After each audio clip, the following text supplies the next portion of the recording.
Well, hello there, motherfuckers, and welcome to your Raw review. Well, as expected, the go-home show felt very uneventful. Big surprise there. Big surprise there, folks.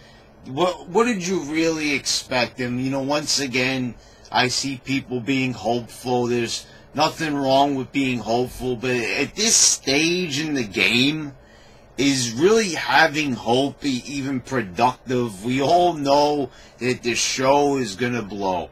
How many years now have we had WrestleManias, come and go, and the build is complete shit? Not to say that the Manias are totally bad. Every Mania's had something redeemable about them. Last year's Mania wasn't bad at all. It was actually a pretty good show. But getting there is always a chore. And I remember, I've repeated myself throughout the years now, but it bears repeating. It bears repeating. They used to have fun with this road to WrestleMania. We used to have fun with this road to WrestleMania. We used to be entertained on the road to WrestleMania. And I keep saying this. This is a show that's a chore to watch. It's supposed to be entertaining. They are obviously, you look back and they even admitted on the network when they've done specials for the Monday Night Wars, they even admit that their show is not as exciting as it used to be. And when they're actually admitting that, when they're actually, coming to terms with that, like right out of their own mouths admitting that we're not as good as we used to be, that's not only sad, but that gives you the cue that you need to know that this show doesn't plan on getting any better anytime soon, getting any better, getting any good. It's not even good. It's not even decent. Why are we going to continue to watch a show?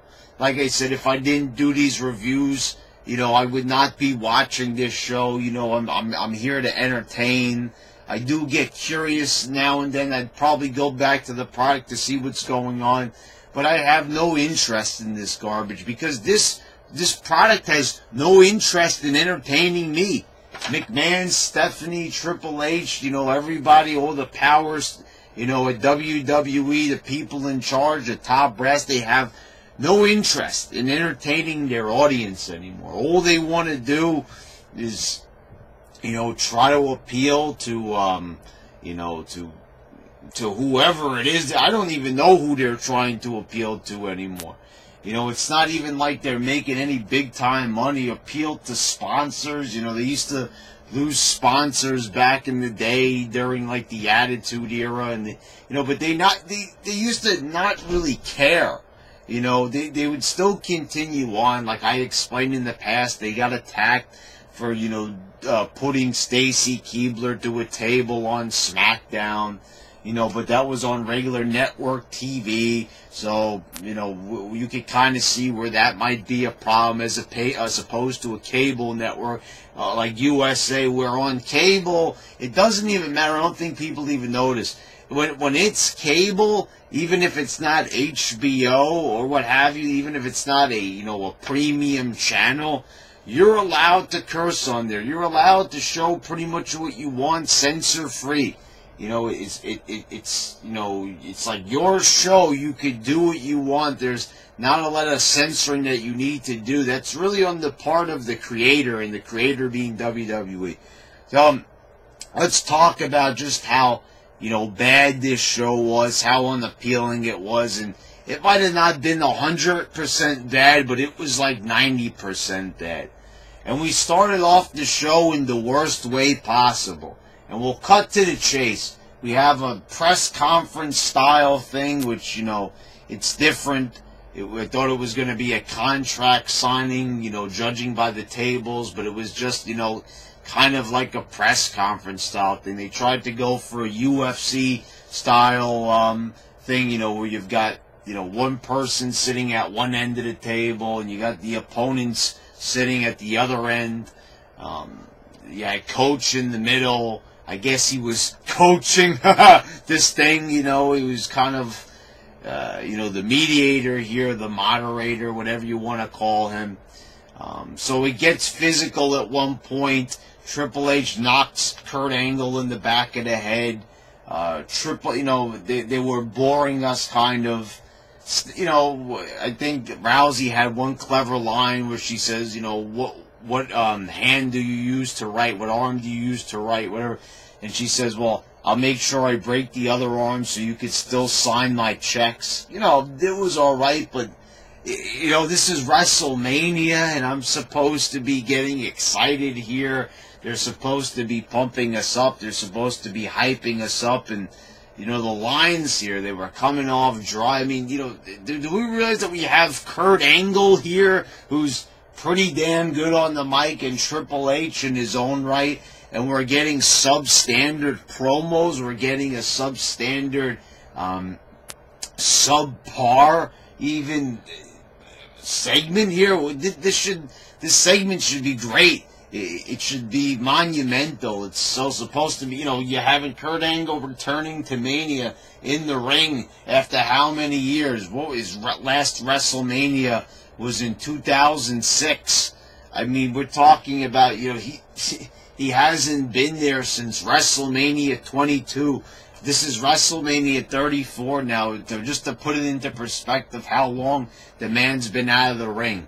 It's been over a decade, 12 years, and, I'm not excited for this. I'm looking at this, and I'm just like, okay, this is something that's going to happen, but you're not really going over the top. You're not really going to go out of your way to really excite me to do something out of the ordinary. So, you have Triple H hitting Kurt Angle in the back of the head. Rousey grabs Triple H by the throat. Stephanie comes up from behind with a belly to back, and she puts Rousey through the table. And you might be saying to yourselves, oh, okay, so, she's just, she's getting the receipt. You always talk about this, Brad. Why are people not retaliating? And, Stephanie just shouting in her face, making a complete mockery out of Rousey. And I'm left standing there. I'm like, what the fuck? It's just the way you guys got to understand. It's the way that they booked Rousey. And the fact that this is Ronda Rousey, you can't treat her just like another wrestler. Now, during the promo, there was another line that really bothered me, where they had Stephanie really bring about, how she handles losses. They should not, I said this last week in the promo, they should not be talking about that. There's one thing to do with shoot promo and everything like that, but, if you're going to bring that up, bring it up in the proper context. Rousey didn't even really have a comeback for that. I believe her comeback was the signing the check thing with arm to break. You're bringing that about. Then moments later having her put through the table like a common everyday wrestler.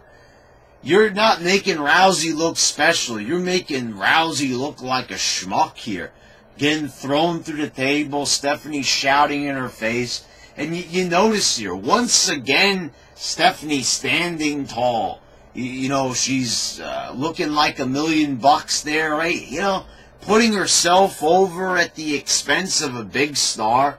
And she says in the promo, we signed you because it's best for business and all that. And these might be scripted lines, but it's true, right? Signing Rousey, you might as well. She's, a free agent. I don't really think it's that great of an idea. I think they kind of just threw her in there unprepared.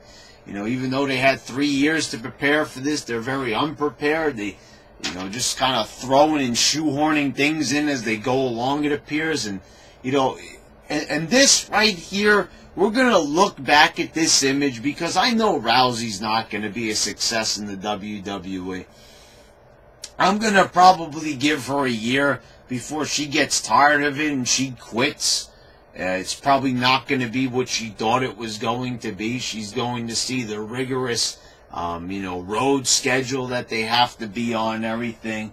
I get UFC, remember, The fights are months apart, and you're just like seriously training, but you could still train in your hometown. You don't have to be away from your friends and family. WWE there's a show fucking every night. I mean, these guys don't get a night off. It's 300 days on the road. Once in a while they get a day off. I mean, it's going to be a killer, and if she's got that quitter mentality, she's not going to last that long. And, right here you see the style of booking. They just had to have Stephanie get over it. I mean, you got to know that this is either creative trying to please her, or it's her she can't help herself. The girl just can't help herself. She's got to book herself to look strong, even over a talent like Rousey, who they want to put over so bad, but they just can't figure out how to do it. I mean, it's so funny. It's because you can look on almost any YouTube channel, and even the biggest marks still have better ideas for Rousey than WWE. I mean, like, even a mentally challenged person could come up with better storylines. I'm pretty sure of it. I don't mean to sound crass, but I mean, they really are that terrible when it comes to creative. Like, they're creative, and they're not creative. They come up with the lamest shit, the lamest lines. They expose everybody's weaknesses. They protect nobody in promos, nobody in the ring, nobody in the booking. I mean, what is the point even?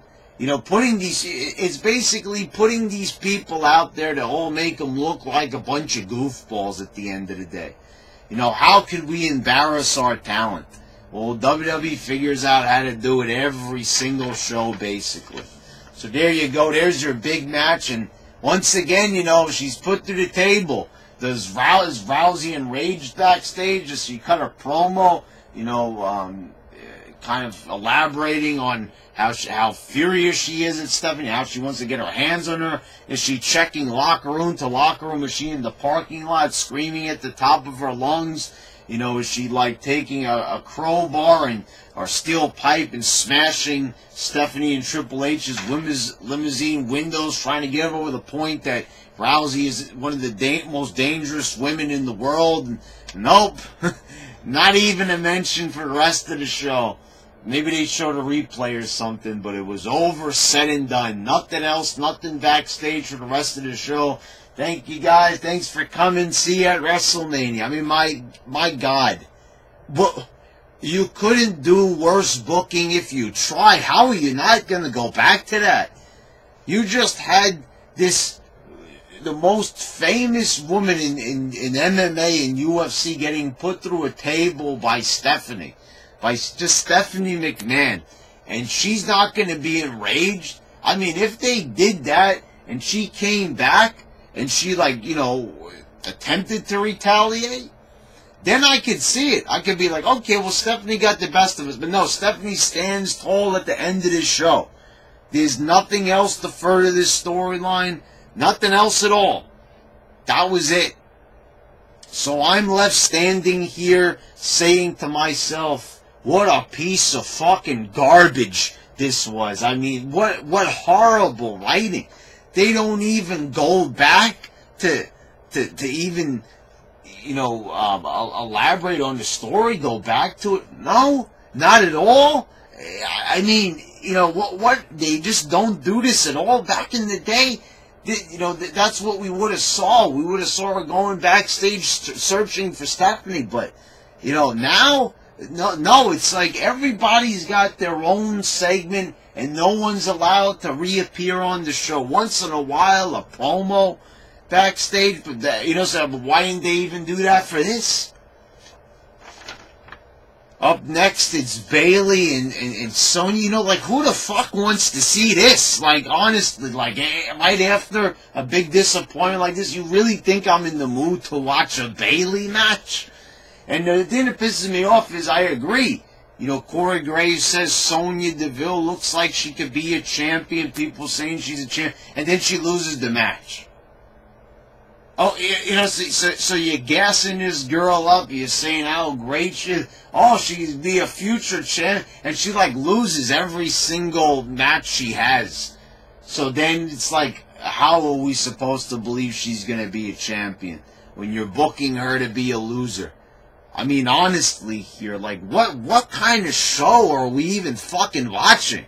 It's like we're being told one thing and showed something else the next. Oh, the most dangerous girl in the world. Okay, well, you know, she gets put through a table and she doesn't even try to retaliate. Then we're being told that this girl's a champion. Then she ends up losing. Then, you know, Sasha and Bayley start brawling, and then the Absolution comes back in and beats them up. And, you know, I guess this is just going to... I don't know if this is a tag match that's going to be made. The pre-show is almost as big as WrestleMania itself, as I predicted. Both Battle Royals are going to be on the fucking pre-show. Oh, big surprise there.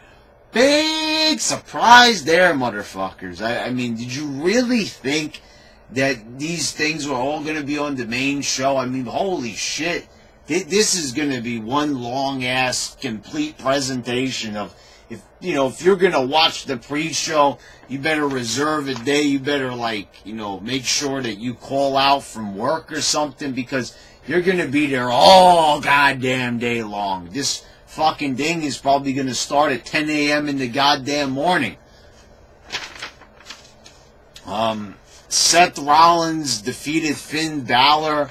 Michael Cole sells this like it's the greatest things he's ever seen. What a match! I mean, it's like it's Mania season, and you're having Cole mark over a fucking match. The match is over 20 minutes long. I mean, my fucking God. I mean, this is supposed to be Mania hype. I mean, okay, we've got Miz on commentary, but, that's about it. That's all we get.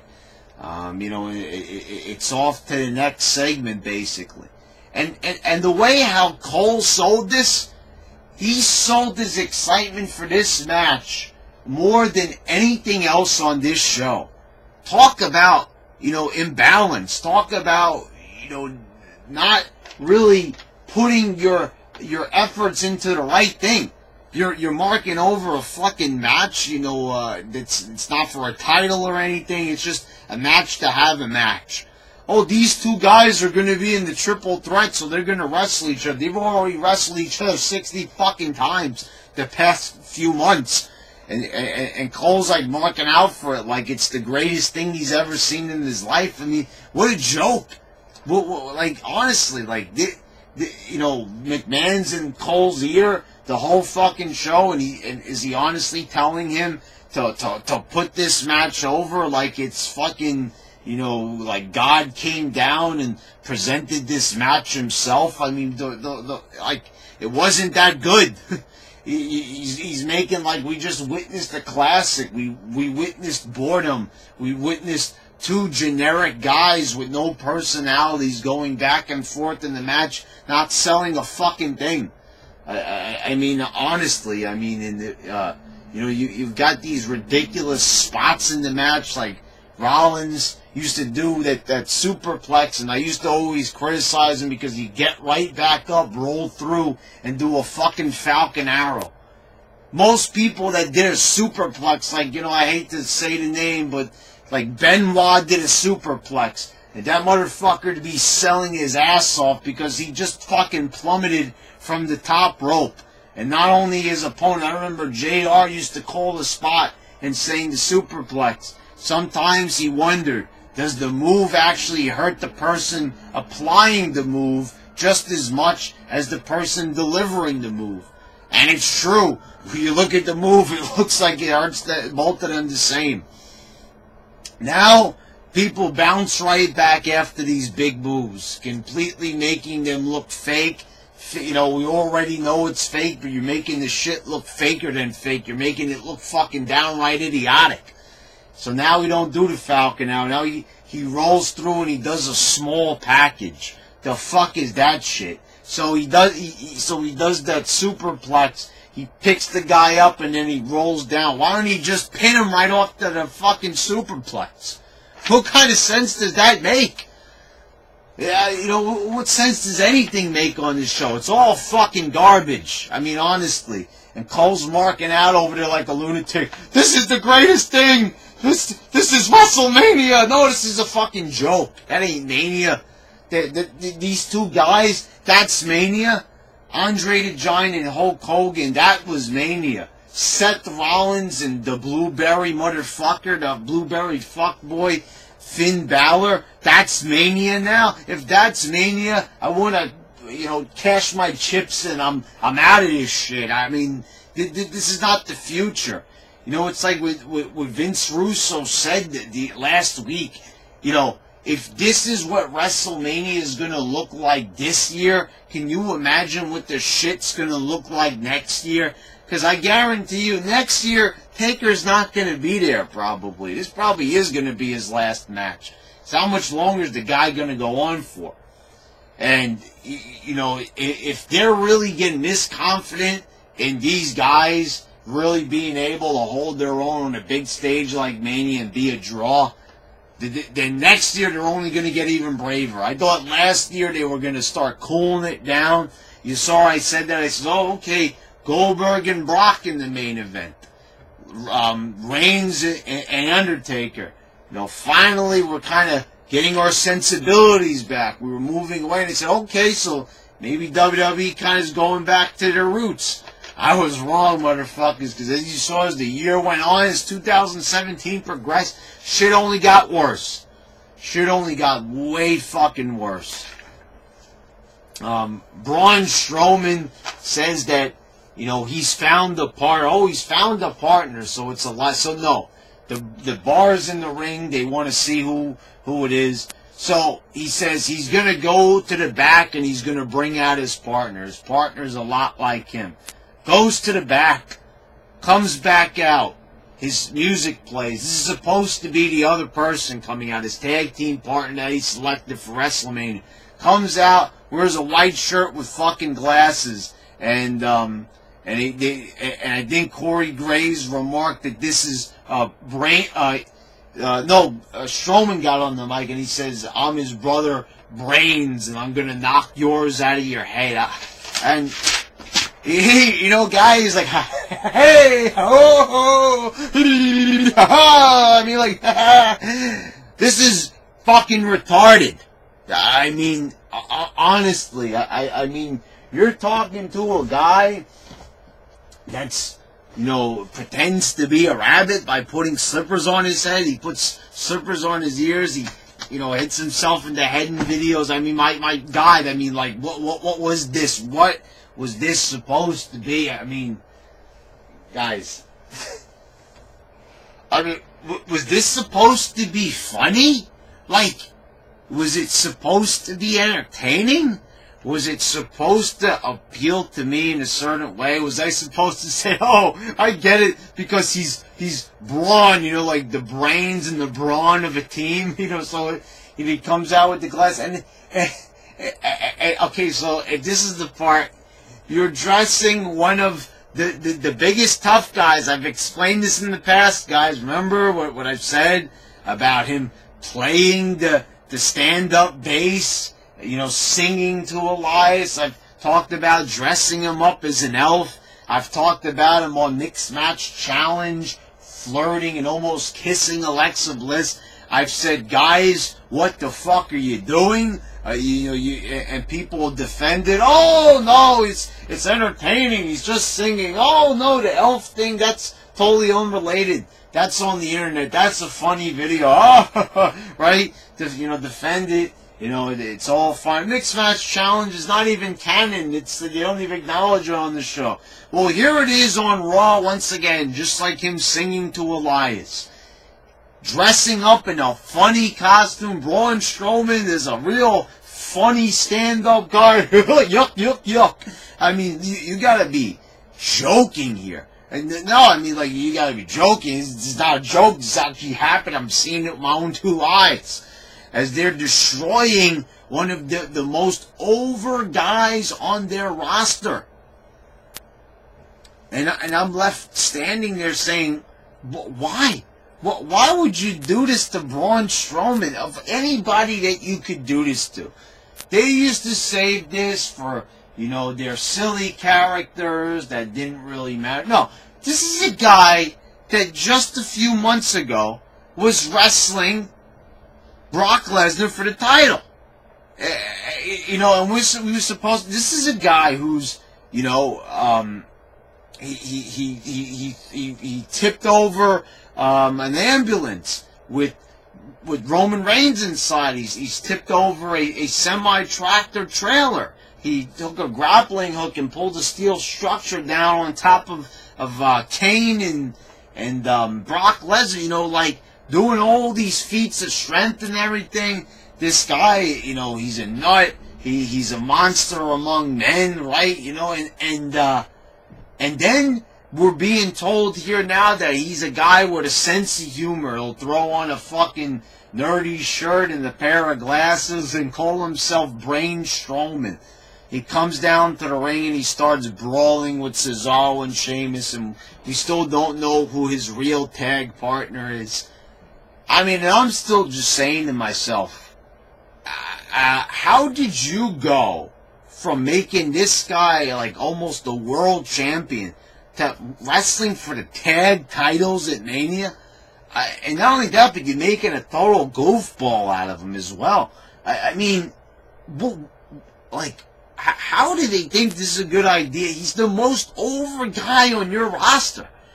You had him in the Elimination Chamber, eliminating everybody there was to eliminate, besides Roman Reigns, who won the thing. That was the only guy to beat Strowman. And now you're telling me that he's going to just be wrestling for the tag titles? They spend all that. What a waste of fucking time. What a waste of time. Because the thing is, by the time you get to Mania, all your most over characters should be in top tier storylines. They should be wrestling for titles. These should be the ones in the positions on the card that are really going to put the asses in the seats. And now I know the show is sold out, but who are they going to get to watch on the network? This is a garbage fucking card. The one guy that people probably watch for is going to be involved in a match that nobody even fucking cares about. He wins the tag titles. If he wins them, who cares? You know, if he wins them, it's not going to be that much of a surprise. And we're going to be like, why does he even want the tag titles? Like, think about this. Like, wouldn't Braun, who, you know, wanted the world title, why would he say, like, hey, well, you know what, I don't really want it anymore, I'll just settle for the tag titles, even though I'm not a tag wrestler? I'm saying it's like, they don't even try to attempt any type of logic. They look at this and, you know, they don't care. So I said, so why should I really, right?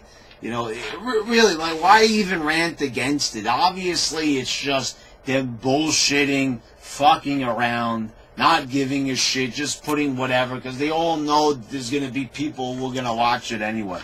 That's exactly why they do what they do. Matt Hardy defeated Goldust. This is an entertaining idea to have two bizarre guys, but I can't help but feel it's like this. We're just going to have simple promos and matches. You just showed us the ultimate deletion, right? So, you know, it's kind of hard to go back to just normalcy after that. You know, it was kind of like what I said when they brought in the Hardy Boys. Jeff Hardy'd already been a world champion. You know, Matt Hardy, he was a ECW champion. Okay, well, whatever. That barely even counts. But, you know, these are guys that really progressed in TNA. We saw Matt reach new levels in a failing company. He made that company seem like it was relevant again to a certain degree. And we all said that, you know, we can't wait to see them come back to WWE because, you know, they were reinvigorated. The Hardys seemed like they were reborn. They bring them back to WWE and they're just a tag team again. Okay, so maybe they want to do this for a little bit for nostalgia's sake. We haven't seen them tag together for a while in WWE, so we're going to do that. Then we're fast forwarding a couple of months and they're just jobbing them out. I mean, like, they were losing to, like, I think I even saw them losing to Gallows and Anderson, right? On one random episode of Raw, and I was like, what are they fucking doing to these guys? And, you know, like, now Okay, so Jeff Hardy's injured. It's a WrestleMania moment. The Hardys are mania. I mean, right? The ladder matches. We had some big mania moments with the Hardys. I mean, a lot of people consider the TLC match at WrestleMania 17 to be one of the greatest matches they've ever seen. I agree to some degree on that point. It definitely is one of my favorites, but Matt Hardy is going to be on the fucking pre-show. Not only on the pre-show, but in the Andre the Giant Memorial Battle Royal, which he might not even win. Probably, it's a possibility, could. You know, he probably should, but he probably won't. I don't know. I don't care. It's on the pre-show, guys. Who really gives a fuck? It's almost like that shit doesn't even count. If they're going to put you on the pre-show, that means that you don't matter, basically. Because the last time the thing was on the pre-show, it was last year, and that was Mojo Rawley winning. And we all know what a successful world champion Mojo turned out to be. Oh, yeah, that's right. He wasn't a world champion. And that's right, he was barely even featured on fucking TV. I mean, what a waste here. Matt Hardy wins. Cena cuts a promo. This was probably the best part of the show for me. Cena getting the crowd quiet. You could see how hard Cena had to try to get the crowd to really get invigorated, to start cheering, to bring Taker out. He ran around the ring like a lunatic. I gotta say, guys, Cena is like an old school wrestler. And this is why I like the guy. You know, as I've matured on this channel, as I've watched shows throughout the years, you know, Cena has really grown on me. I've even gone back and looked at his old work, and I'm like, you know, I got brainwashed by a lot of these internet fools.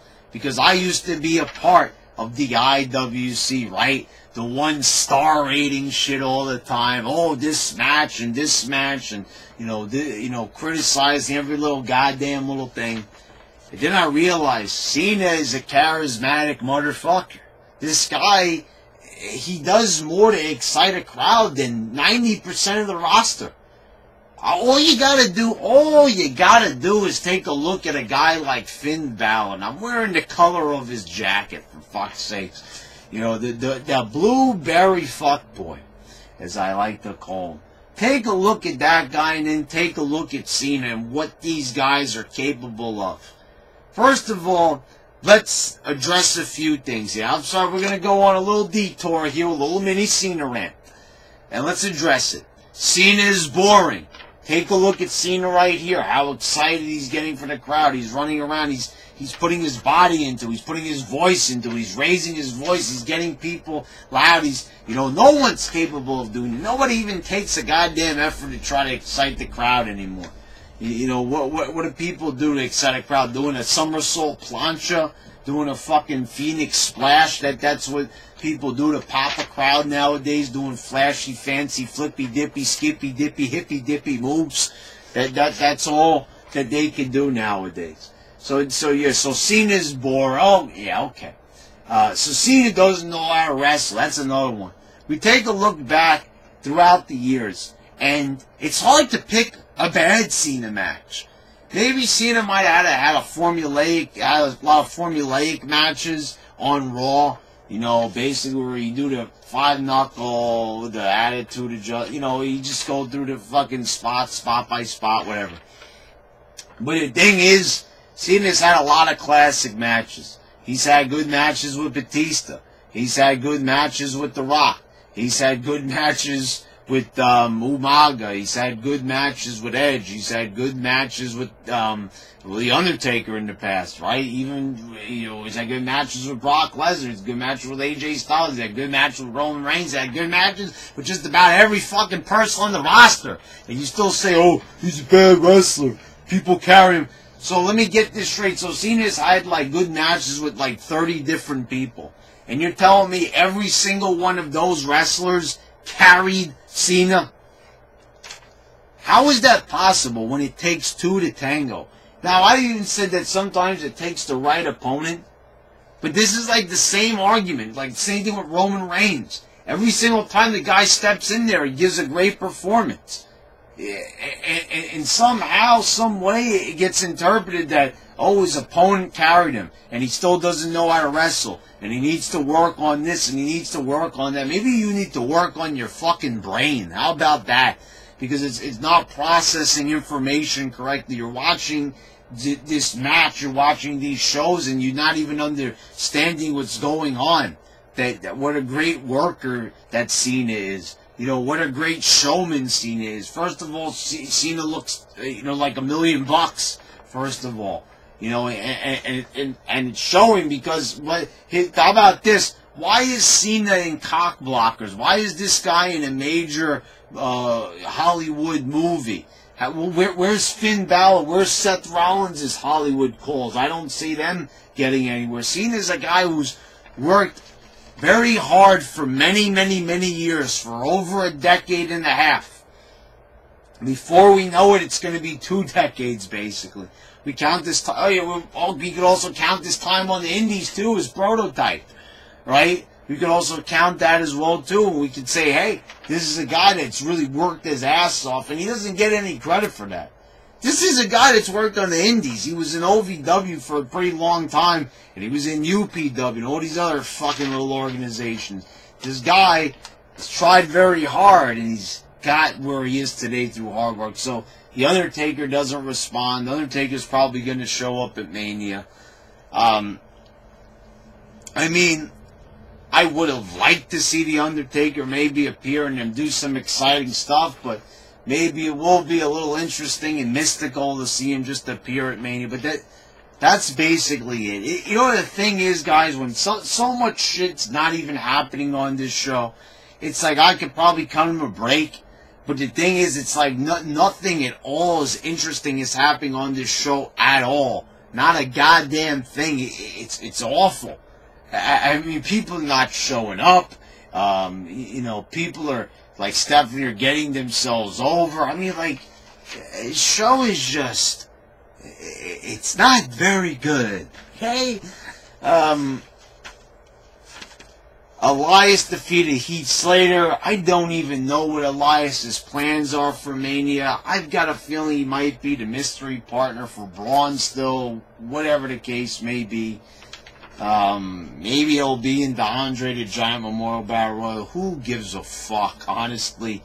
I mean, I like Elias, but at this point, I mean, he should be doing a lot more for Mania than being a fucking mystery partner. Nia Jax is doing a promo backstage with Renee Young. Or sit-down interview, whatever, pre-tape. And I'm really getting to see now what Nia Jax is supposed to be. She's, I always compare her to Awesome Kong. They said, why don't they book her like Awesome Kong? And the reason why they're not booking her like Awesome Kong is they don't view her as Awesome Kong. They don't view her as a dominant wrestler. They don't view her as like an unstoppable force. She's not going to have that character. Instead, what they're going for here is they're going the other route. Nia Jax is somebody who's been body shamed and bullied her whole life. So she's going to be the crying monster. She's going to be the emotional monster. She's going to be the hashtag body positivity character. And for those who don't know what that is, it's, very popular thing on social media. It's fat people, basically. Fat girls, overweight girls, and some of them may be attractive, some of them may not be. But the thing is, we got this thing, body positivity. Even if no one's even saying shit to them, they're just, feel better about themselves, being heavy, being overweight, being obese. We're supposed to kind of, instill positivity into these people. Never mind that they're diet as shit.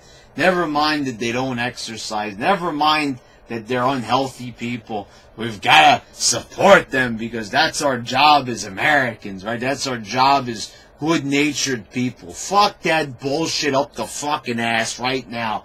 I don't like this character, okay? This falls into social justice warrior territory, folks.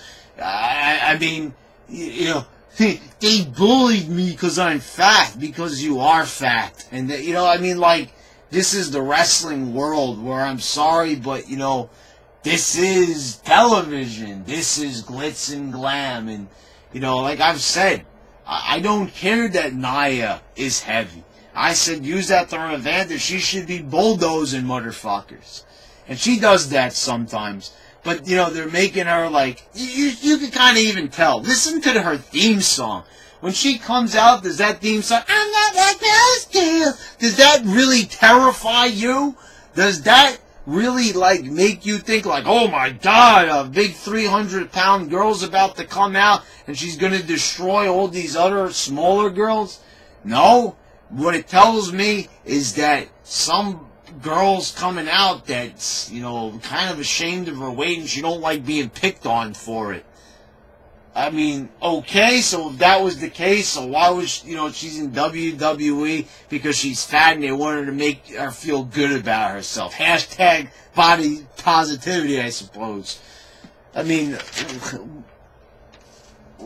what is this company coming to? Honestly, folks, I mean, so this promo here is it should have made Alexa Bliss. She said, I'm going to squash you like a bug. Okay, so after that, you got all emotional. Monsters should not be getting emotional. So you see how they don't even know how to book monsters. Braun Strowman's put on a pair of glasses, and he's yucking around like a fucking dope. And Nia Jax is talking about being bullied when she's the one who should be doing the bullying. Don't you get that? She's supposed to be the bully. We shouldn't expose the fact that she was bullied at a young age. I mean, you could write that into the storyline if you really want to. I wouldn't really expose that about her, but if you really wanted to do that, you could have did it okay, well, now I'm going to get revenge on people for bullying me. But you're not really having her say that. She's I got stuff to prove. Okay, no one really cares.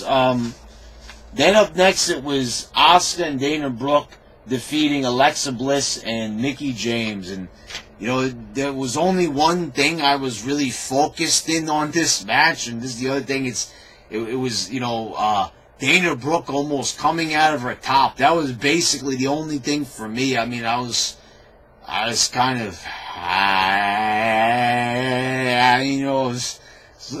Dana was looking good here. I mean, fuck all these other girls. Who the fuck? I mean, Brad, I thought you liked Bliss. I thought you liked Mickie J. At this point, I don't even care.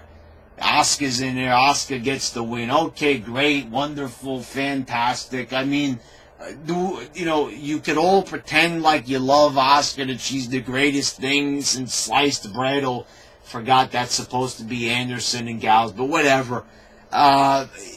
She's not, first of all, why is she even on Raw? I've said this for weeks now. Her match is on SmackDown side of things. She's wrestling Charlotte, so why is she even involved in this? What is she doing there? It doesn't make any sense for her to be there if the build for her Mania match is not even on Raw. She's not wrestling for the Raw women's title. She's wrestling for the SmackDown one. So what is she doing on Raw? Did they even notice that? Did they think maybe that it's a triple threat or something? Because that's not what they booked. So Nia comes running out, as somebody put in the comments on YouTube, it was like she was running out after a fucking ice cream truck, which I thought was particularly funny. And like I said, guys, all jokes aside, I am a fan of Nia Jax. I think she's got a good look. I think she actually is kind of attractive, believe it or not.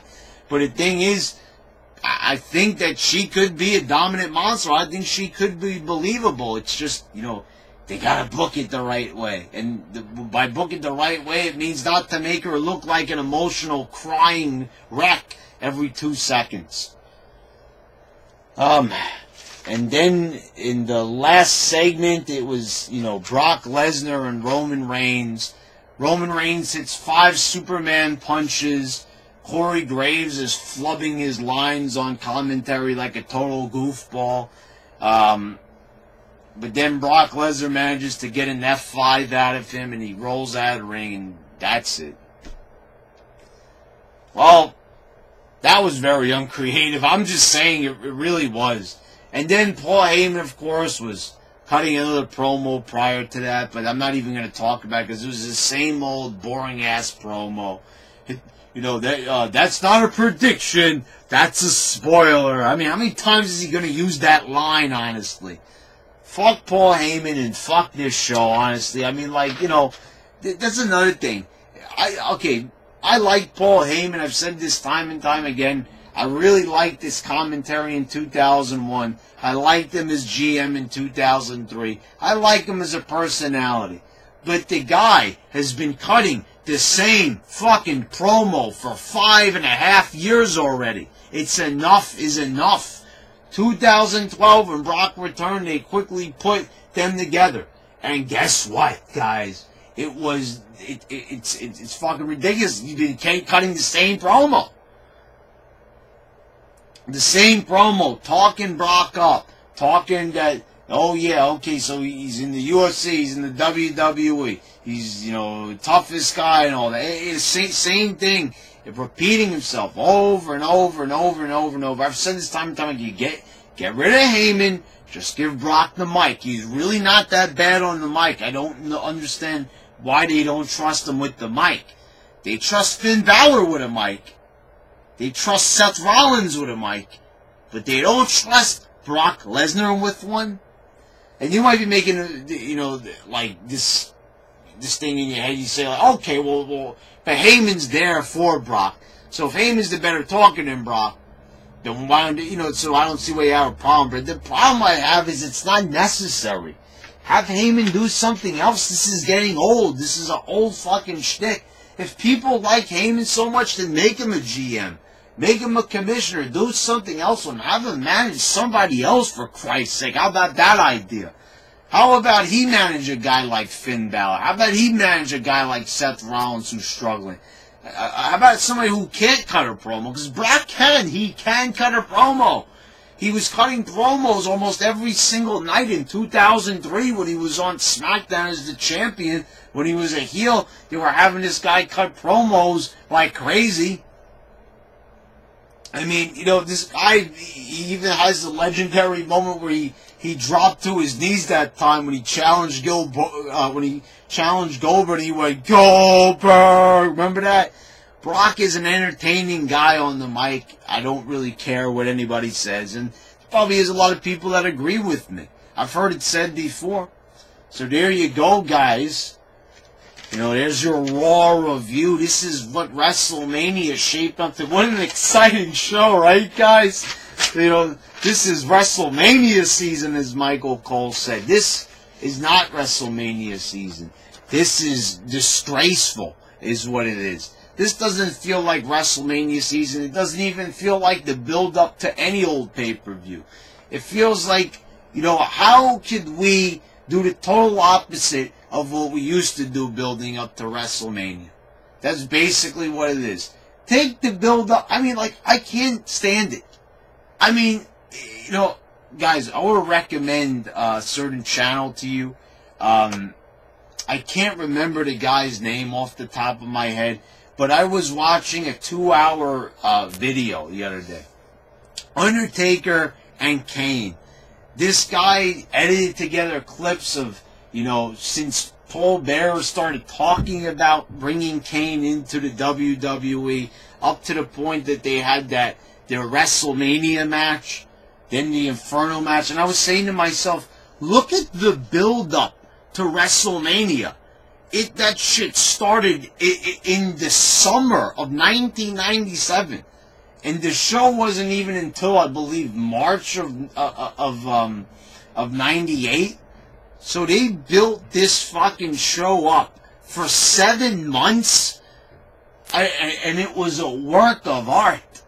And then you fast forward almost 20 years, and they can't even accumulate a storyline that's decent for even a fucking couple of weeks. There's big problems there.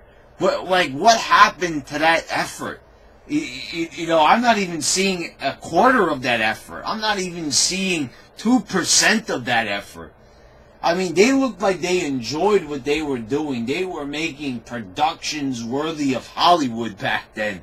I mean, I'm looking at it, the promos, the locations that they went to, the emotion that was poured into the promos. The Undertaker, he was getting emotional. The way they had Kane come in there as a surprise, and it was all mystical and shit. And I'm like, what happened to all that stuff? Why are we not seeing... Okay, so I understand that stuff is like once in a lifetime, and we're not going to see anything of that caliber again. But why can't we get something else that's good? This is what I always say. I don't want to see the same things repeated. When people talk about that they want to see another Attitude Era, they're not saying that they want to see the same thing on repeat. What they mean is they want to see the same quality. And that's what I've said for years here on this channel. We want to see something of the same quality that we used to get back in the day. We don't want to see, this lame-ass bullshit that we get nowadays. Where, we're seeing something happen in the first 20 minutes of the show, and then we're not seeing it followed up on for the rest of the show. We see lazy-ass storytelling. What we want is that comprehensive build that we used to get. That we used to get real stories, real entertaining stories, the cliffhangers that would keep us coming back for more and more. And that's why I bring up the Kane and the Undertaker storyline. This went on for week after week after week, and people kept coming back because they wanted to see the secret revealed. They wanted to see who Kane was. So they came back, they ordered the pay-per-views. They saw the reveal of Bad Blood 97. Then they saw Kane destroying everybody. Undertaker refusing to wrestle Kane. Then Undertaker was tricked into, thinking he had an alliance with Kane. He was going to turn on Paul Bearer, but then Kane did a swerve and put him in the casket, lit it on fire. I mean, just in this little brief, blitzkrieg description I'm giving right here, you could tell that there was effort. There was shit going on in the product, and people wanted to keep coming back. And that's not even... The ratings, they were still getting hammered by WCW at that point. And this writing was genius. This is like, if you're going to have people watch a fucking wrestling show, you got to do a little bit more than have a 22-minute match between two goofballs that don't know how to talk and don't have any character. That's how you did it. You did it with two wrestlers that really demand attention, these two imposing figures, and you wanted to see them wrestle, and they wouldn't have the match. They kept when are they going to have it? When are they finally going to wrestle? When are they finally, Undertaker didn't even want to fight him. So they kept that going. They kept it going for months and months and months until people needed to order the pay-per-view to see what happened because they wanted to see it happen already. And then it eventually did happen, but it took place at WrestleMania, the biggest stage. And you see how they did that build? That was a thing of beauty. And we're not going to get that anytime soon because we'll take a look at WrestleMania right here. But what do we got here? We got a pile of garbage, basically. This is all it is. I've seen better looking things at a goddamn landfill. Honestly, this is a joke. This Mania card. This is, you've got some, I want to see Cena and The Undertaker. It's about the only match I care to see. But other than that, what is there here to look forward to? Triple threat match? Match with Asuka? Match with Alexa Bliss? These things with these horrible builds. Nothing interesting, no... you got some good talent on this card, without a doubt. You've got Daniel Bryan there returning, which is also something, of a highlight for me, but, I don't really feel that excited. We should be like, oh, yeah, Undertaker's going to wrestle one in the match. Woo, Daniel Bryan's, but I'm not doing that. I'm not excited. I don't feel stimulated to watch this show. And why? Because they really haven't given me a reason to do so. I'm just kind of sitting there just like, okay, well, I want to review the show. Let's get this over with. So got to sit there for 5 hours on Sunday and watch some bullshit show that's, it probably might be good. They always usually seem to pull it out in the end with Mania. They're going to have some glitz and glam. They're going to have the pageantry, which is going to make it appealing to some extent. But, you know, there could have been the possibility to make this show a lot fucking better. And it's not going to be amazing. We know that. It's probably going to turn out to be, you know, a decent, okay, good show. But, you know, it could have been a lot better because if we build to it a lot smarter and, you know, forget about smarter, just more entertaining and, you know, just putting any sort of effort into it at all, you know, because zero effort, you know, it's not enough. So there you go, guys. There is your Raw review. I'll see you for the SmackDown review, and then we'll fucking, you know, we'll do some news on here, some WWE news, and then we will have the big extravaganza as I review WrestleMania itself, and, you know, that should definitely be interesting to watch, which is, you know, I might not be looking forward to it, but I will watch it with great interest, I will say, because WrestleMania does come around. Even though I'm not excited for it, it's still going to be interesting to see what they try to do here, especially when they don't really have any big attractions this year. Okay, like last year it was Goldberg. Oh, you know, you had The Undertaker, but he's already been there. And, you know, Daniel Bryan returning, even as a big Daniel Bryan fan, I'll be honest, it's like he's not a household name. People are not exactly going to be like making sure they clear their schedules to make sure they're home for Mania to watch a tag match with Daniel Bryan.